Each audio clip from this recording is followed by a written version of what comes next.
Kaori Kinoshita et Alain Denegra. Merci à vous d'être là. Alors peut-être pour vous présenter d'un mot, d'abord vous êtes déjà venu à Brive en compétition en 2009, je crois, avec The Den. Et vous avez des parcours, j'ai l'impression, assez parallèles au départ, d'école d'art tous les deux. Oui. Et puis jusqu'à une rencontre au Frénois. Et depuis, vous faites ensemble des installations, vous co-réalisez des films depuis une dizaine d'années. Oui.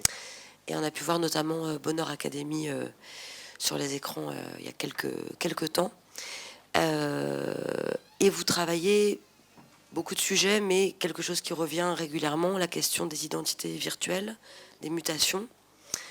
Alors ce nouveau film qu'on a découvert nous avec beaucoup de plaisir, qu'on est très heureux de présenter, est-ce que vous pouvez nous raconter un peu le point de départ de ce projet, comment il s'inscrit dans votre travail, voilà, comment ça s'écrit et vos rencontres avec vos personnages. Et merci beaucoup donc cette invitation Elsa et puis le festival, et on est très heureux de montrer ce film en Judoï. Et c'est comme c'était tout à fait, donc on est parti de formation d'art, donc on a commencé à faire de vidéos d'art, voilà, donc on est plasticien en fait, donc on a le regard porté pour ça, la forme c'est très important, et graphisme aussi c'est très important, mais comme on aime bien faire du cinéma maintenant, c'est parce qu'on a envie de montrer des choses qui est plus sentiment de quelque chose d'invisible en fait. Donc pour transmettre à ça, je pense que de cinéma c'est vraiment tout à fait, on croit, en fait c'est notre croyance aujourd'hui.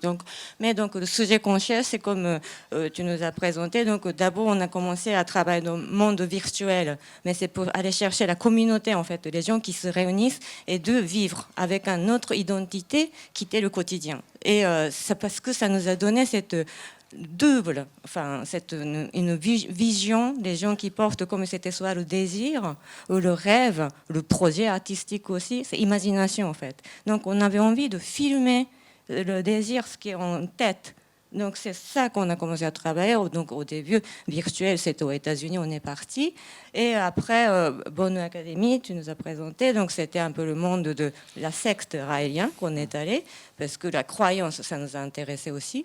Et donc ce film, ce projet qu'on travaille depuis 5 ans, et donc maintenant c'est au Japon, parce que je pense que je vis en France depuis 20 ans, donc je pense que j'ai pris assez de distance, en fait, de recul pour voir mon pays, et aussi donc on avait envie de marquer le Japon actuel en fait. Et justement, donc voilà, je résume, donc le politiquement difficile, économiquement difficile, un peu mondial, je pense, mais notamment c'est l'amour. En fait, le couple, la situation, ça marche pas. Donc, démographie, ça baisse, natalité qui baisse, et de divorce, on n'a plus de mariage. Et en comparaison, pour moi, ce qui était important dans ce film, comme le titre qui parle de, en fait, c'est la épouse et la fille et la mère. Donc, en fait, c'est le statut de femme. Donc, comment l'homme qui voit l'objet femme. Donc, c'était ça pour moi. Donc, en même temps, je pense à ma mère, aussi ma grand-mère. Donc, c'est quelque chose, le sujet qui traite de la génération, en fait. Et comme j'ai envie de parler de actuel du Japon, ça veut dire qu'il faut qu'on parle un peu de l'histoire du Japon aussi. Il faut qu'on rentre. Donc, pour résumer à ça, c'est le rapport avec la femme et l'homme, traversant cette tradition qui était de l'époque de ma grand-mère, donc notamment mariage arrangé, Comme tes parents. et comme mes parents, pareil. Et donc c'est le rapport. Aussi, hein, le personnage aussi, c'est un mariage arrangé avec sa femme qu'on voit. Ouais. Donc c'est ça qui était j'avais vraiment envie de parler, articuler, et cet échec de finalement la vie sociétaire de cette Tsumoshi Nakajima, tristement. Donc on a suivi 5 ans, et ouais. Et donc, ce qui était la fin de ce film qu'on a mis, c'était vraiment l'été dernier, la 2018, que 5 ans ont passé. Donc, on fait sa vie de voilà, il rêvait d'être retraité, de vivre comme ça, et en fait, ça marche plus. Et depuis cette 36 ans de mariage. Et que c'est vrai qu'il travaillait justement pour sa famille, pour nourrir sa famille. Donc, il était muté partout en région. Donc, il avait pris l'habitude de vivre seul. Et du coup, il complétait sa vie solitaire avec cette poupée. Et ceci dit, pour moi, finalement, il n'a jamais trompé sa femme, en fait. C'est ça qui était fort à la fin, qui m'a dit. Donc, quelque part, c'est fidèle, infidèle, c'était vraiment la question que tu poses. Et c'est moyen de comment traiter un objet, aussi parce qu'on parle de des rituels de funérailles au Japon, la poupée, et c'est pas spécial, c'est très commun en fait. Au Japon, on a beaucoup de croyances on voit le lame en fait dans un objet, même si c'est un brosse qu'on utilise à la cuisine, à la fin on va mettre au temple pour brûler, pour faire le funéraire. Donc à ce point-là aussi quelque chose d'invisible, et la croyance et le rituel qui est à côté de cette nouvelle technologie, tout ça qui débarque aujourd'hui, qu'on doit vivre avec, mais cette confrontation qui était très troublante, je trouve, et on avait envie de mettre dans ce film, c'est ce qu'on avait cherché depuis 50, ces différents cas, mais de portraits, et on a essayé de donner la narration, et voilà, c'est ce qui s'est donné. Alors là, moi, c'est merveilleux. Hein. Ah non, mais merci. Peut-être pour le côté, le parti pris cinématographique, tout ce que tu as dit, du coup, je ne veux pas trop répéter des choses qui seraient très inutiles. En tout cas, il y a cette façon parce qu'il n'y a pas chez vous un prisme ou fiction ou documentaire ou ceci ou cela, de créer d'une certaine manière une fiction, un postulat de fiction qui est sur la disparition des femmes, pour accueillir le réel dans ses formes les plus irrationnelles ou dans toutes ces questions que vous posez. Voilà, de cette façon très à l'envers du documentaire habituel, de partir d'une situation de fiction pour que le réel puisse y exister. Et c'est très beau aussi sur ce que ça raconte, cette nécessité de fiction pour qu'on trouve une cohérence en fait. À vrai dire, c'est pas... Ouais, merci. Mais c'était plus la fiction... En fait, oui, il y a ce mensonge au début où il dit il n'y a plus de femmes, mais comme c'est arrivé, c'était peut-être plus de la part de Kaori qu'on a fait l'interview, de lui dire, imaginez qu'il n'y a plus de femmes, parce qu'il passait beaucoup de temps à se justifier aussi les personnages qu'on avait. On voulait faire une sorte de fable un peu effectivement sur cette séparation entre les hommes et la femme et cette courbe de la décroissance des enfants, et puis jouer un peu de ça. Et donc, un moment pour qu'ils nous parlent vraiment de leur relation amoureuse avec l'objet, Kaori a dû dire ça, et puis après, Monsieur Nakajima, là, d'un coup, se l'est mis à le dire dans l'interview, et ce qui fait qu'on s'est... Donc, comment dire, on a l'impression qu'on met beaucoup en scène, mais j'ai l'impression qu'on a plus suivi le personnage, en fait. C'est lui qui nous a mis un peu ses règles, et à chaque fois qu'il nous proposait de nouvelles scènes, et puis des mises en situation, même les personnages qui vendent leurs produits aussi, on a accepté ce qui venait un peu, et ce mode théâtral qui est presque fictionnel, parce que effectivement les personnages sont en représentation ou même celui qui fait les costumes avec les peaux, et le zentai, évidemment, je pense quand il accueille ses clients, il met pas un masque, il coupe pas comme ça, mais on l'a fait parce qu'il voulait faire ça, et pareil, le type qui veut nous montrer bien qu'il va au temple, qui vend ses petites poupées. Donc c'est un peu accepter comment eux se mettre en scène et leur fiction. Mais il y a une part d'intervention qui n'est pas que documentaire, qui est aussi toutes ces images de remplacement, le fameux grand remplacement qui est chez vous, et de toutes les présences féminines qui sont remplacées par des fétiches divers et variés, des poupées, ce qui est plus de l'ordre de très plastique justement dans le film, ou une séquence à part entière où vous leur inventez une intériorité, qu'on ait accès à une forme d'intériorité par une fiction. Là, on n'est plus dans comment le réel se présente à nous. On est quand même dans le... Il y a tout ce travail-là aussi qui est très beau dans le film et qui vient dialoguer toutes ces formes plus... Merci. Ouais, c'était un peu timide, mais c'est vrai qu'on s'est intéressé à beaucoup d'autres phénomènes ou de choses qui nous...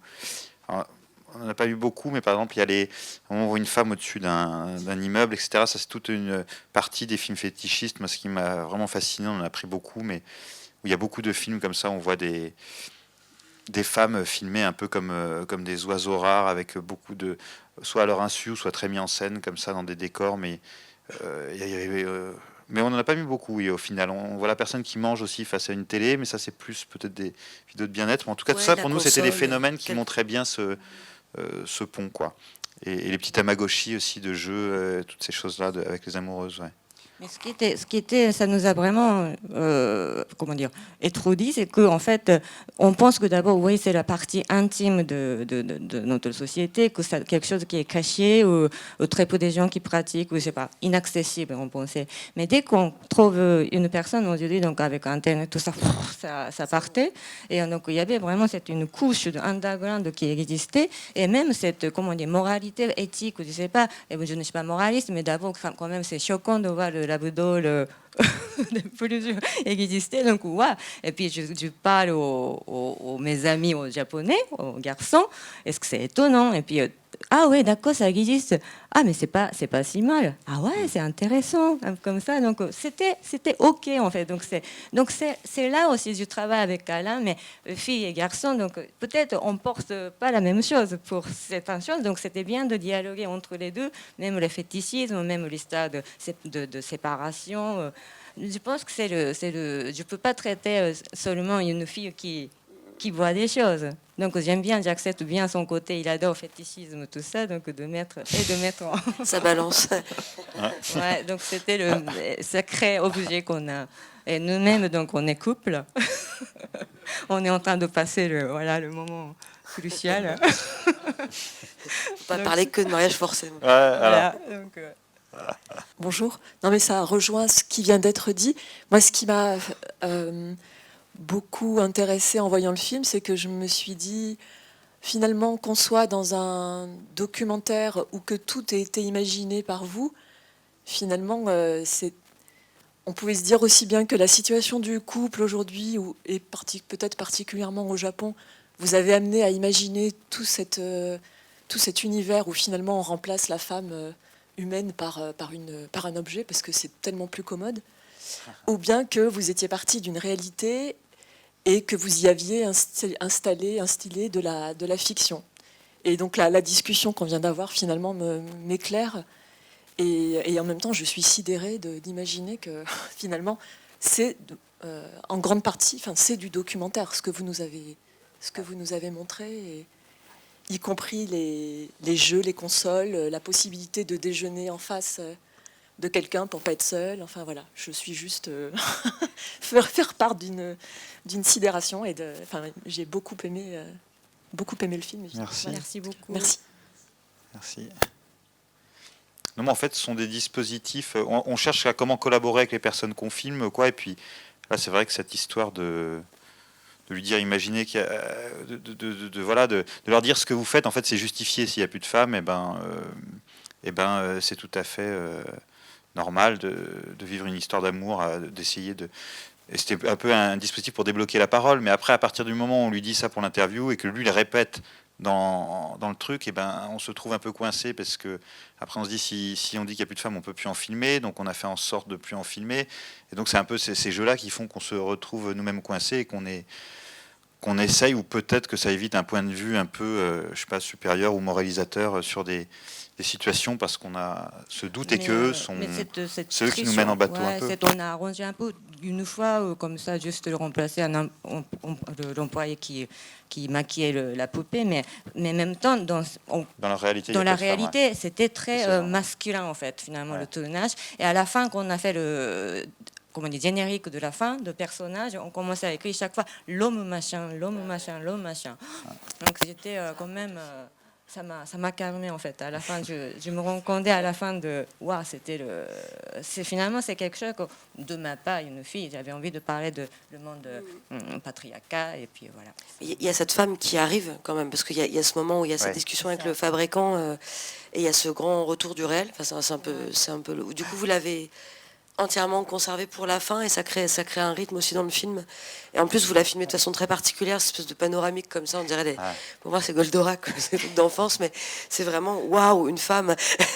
Et ce retour-là, c'est très beau, parce qu'à partir du moment où elle revient, c'est pas elle qui revient, c'est toute la société, toutes les questions politiques, et c'est très beau dans la dernière partie que ça réouvre à la fois la question éthique de cette fabrication. Est-ce qu'on fabrique de l'amour, est-ce qu'on fabrique du plaisir? Donc est-ce qu'on fabrique une forme ou est-ce qu'on fabrique une durabilité? Enfin, c'était des trucs. Et puis quand même d'aller jusqu'à finalement terminer sur Shinzo Abe, enfin de quand même aller jusque-là et de...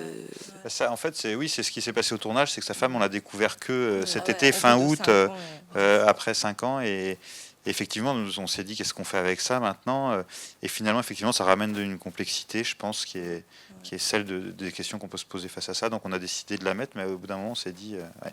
Donc on découvrait donc sa double vie de Nakajima à ce moment-là, parce qu'il nous a montré qu'il était vivait avec toujours les poupées, mais en fait il nous dit en fait j'ai une femme, si vous voulez la rencontrer, voilà, faut de état civil, voilà.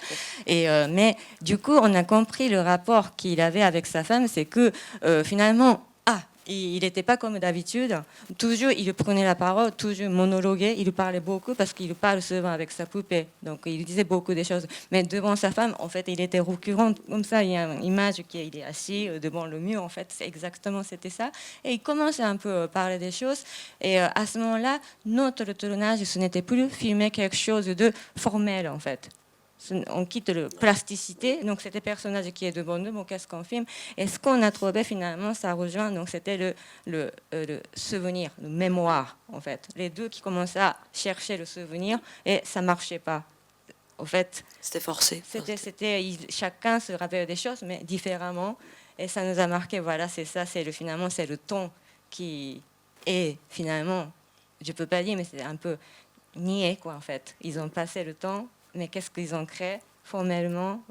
En fait, c'était très négatif, mais en même temps, peut-être c'est la vérité. Et c'est ça qui nous a choqués. Et on a décidé de quand même. C'était la fin de tournage, donc bon, on n'a plus rien à filmer après, donc on a terminé avec, en fait. Bon, mille merci, bravo Merci pour beaucoup le film. à tous. Merci. Merci, Elisa.